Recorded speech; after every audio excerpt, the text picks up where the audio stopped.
Live بھی ہوتا ہے، اس لائیو میں آپ اس کا حصہ بن کے اپنی آفات و بلیات، اپنے معاملات، اپنے اگر جادو کے ذریعے آپ کا سانس خراب ہے یا تعویذ گنڈوں کے ذریعے خراب ہے یا جنات کی کیفیت اسے سانس کو بند کر رہی ہے تو کوئی مسئلہ نہیں، اسی پروگرام کے اندر آپ الحمدللہ اس قرآنی فیض سے استفادہ کر سکتے ہیں۔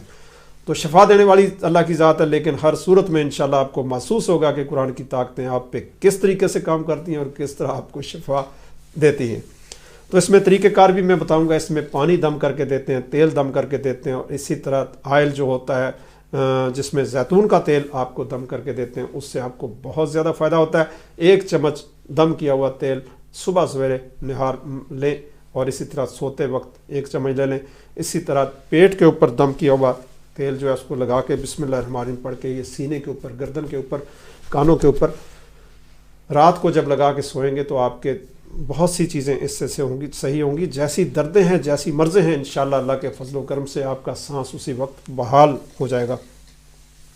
زیتون کا تیل دم کروانا 1 چمچ رات کو، جس طرح میں نے بتایا سوتے وقت لینا ہے، 1 صبح کے ٹائم لینا ہے۔ ناف کے اندر تیل لگانا ہے، ناک کے نتنوں کے اندر تیل لگانا ہے، سینے کے اوپر بھی بعضوں کا اگر زیادہ جکڑن ہو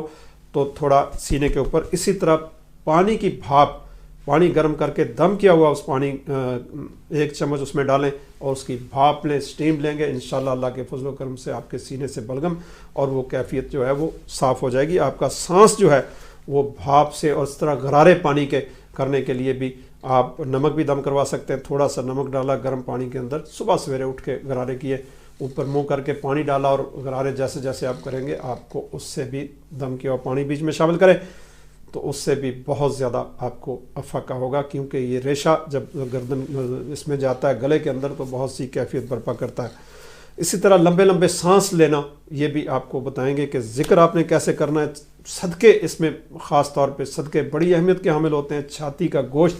اور اسی طرح پھیپھڑے اور مختلف جانوروں کے جو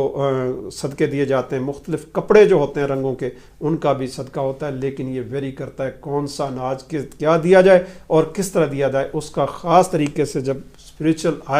اسپریچل باطنی آنکھ سے جب دیکھا جاتا ہے تو صدقہ سامنے ہوتا ہے، اس صدقے کے مطابق جو آپ کو گائیڈ لائن دی جائے وہ زیادہ مؤثر ہوتی ہے۔ لیکن آپ کو یہ بھی بتاؤں گا کہ خود آپ کیسے اس کا عمل کر سکتے ہیں۔ اس طریقے سے آپ کے لیے میں نے ایسا وظیفہ نکالا ہے، جب آپ اس کو پڑھیں گے تو آپ کو بہت سی تقویت، بہت سا سکون اور اللہ کا کرم اور فضل آپ کو ملتا ہوا نظر آئے گا، آپ کا سینہ صاف ہوتا ہوا نظر آئے گا، آپ کی موروثی مرض اس کے اندر آپ کو فائدہ اور افاقہ نصیب ہوگا۔ تو کالیں بھی بہت سی آ جا رہی ہیں، لیکن دیکھتے ہیں کالر ہم لیں گے نیکسٹ پروگرام کے اندر، جو لائیو کال ہوگی اس میں آپ کو میسج بھی بھیجیں گے اور اس کے اندر آپ بات کر سکتے ہیں، لیکن اس وقت صرف آپ اسی سنیں گے اور اس پہ عمل کریں گے۔ یہ آپ کے لیے ایک پروگرام اسپیشل، بہت سے لوگوں نے مجھے کہا کہ کوئی ایسا طریقہ بتائیں جو ہم خود سے کچھ کر سکیں، تو انشاءاللہ اللہ کے فضل و کرم سے آپ کو اس سے خود میں آپ کو بہت سا فائدہ ملے گا۔ اس میں قرآن کریم کی آخری کی صورتیں ہر صورت میں پڑھے، علم نشرہ سے لے کے والناس تک، اور اس کے بعد ایک خاص قسم کا وظیفہ آپ کے لیے میں نے رکھا ہے، یا اللہ ہو یا فتح ہو یا فتح، یا اللہ ہو یا واسع ہو یا واسع۔ اس کو آپ پڑھیں گے 300 بار اور 30 بار ہر نماز کے بعد، اول آخر 11 دعا درود شریف کے ساتھ اللہ سے رو کے دعا کریں گے، لیکن اس کی مجموعی تعداد 1200 ہے۔ رات کو سونے سے پہلے 2 رکعت نماز نفل برائے حاجات و تمنا، سلام پھیرنے کے بعد 11 دفعہ درود شریف، 3 دعا سورہ فاتحہ، 3 دعا سورہ اخلاص، اور پھر 1200 مرتبہ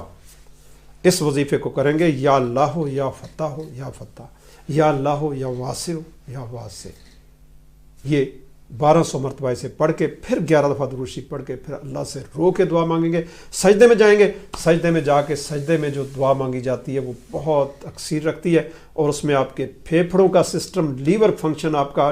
ریسپیریٹری سسٹم اور سرکولیٹری سسٹم، تمام کے تمام سسٹم ان میں بہت زیادہ بہتری آئے گی، آپ کے گمان سے زیادہ آپ کو فائدہ ہوتا ہوا نظر آئے گا۔ اور صدقہ لازمی دینا ہے ویکلی، اور ویکلی آپ یہ 4-5 ہفتے اگر اس عمل کو کرتے ہیں تو انشاءاللہ آپ کا وہ جو دمہ ہے پہلے ہفتے میں ہی آپ کو بہت سا فائدہ ہوگا، لیکن گریجولی وہ جڑ سے چیز اکھڑ جائے گی اور آپ کے سانس کے اندر بحالی آئے گی۔ جب بھی آپ کو تکلیف ہو، پھر چلتے ہوئے کھانا کھانے کے بعد، آدھا گھنٹہ کھانا کھانے کے بعد اسی ذکر کو آپ نے 300 مرتبہ کھانا کھانے کے بعد تھوڑا چلنا ہے. جو بوڑھے ہیں آہستہ چلیں, جو ٹھیک ہیں, جوان ہیں, فٹ ہیں, وہ تیزی کے ساتھ چلنے کی کوشش کریں, جہاں سانس چڑھے وہاں سلو ہو جائیں, اور اپنی عمر کے حساب سے جو بستر پہ ہیں وہ بستر کے کروٹ کے ساتھ اس ذکر کو اپنائیں. انشاءاللہ اللہ کے فضل و کرم سے اگر کوئی اور وظیفہ آپ لینا چاہتے ہیں, کوئی اور چیز اس تکلیف کے لیے لینا چاہتے ہیں جو آپ کو اگر یہ مشکل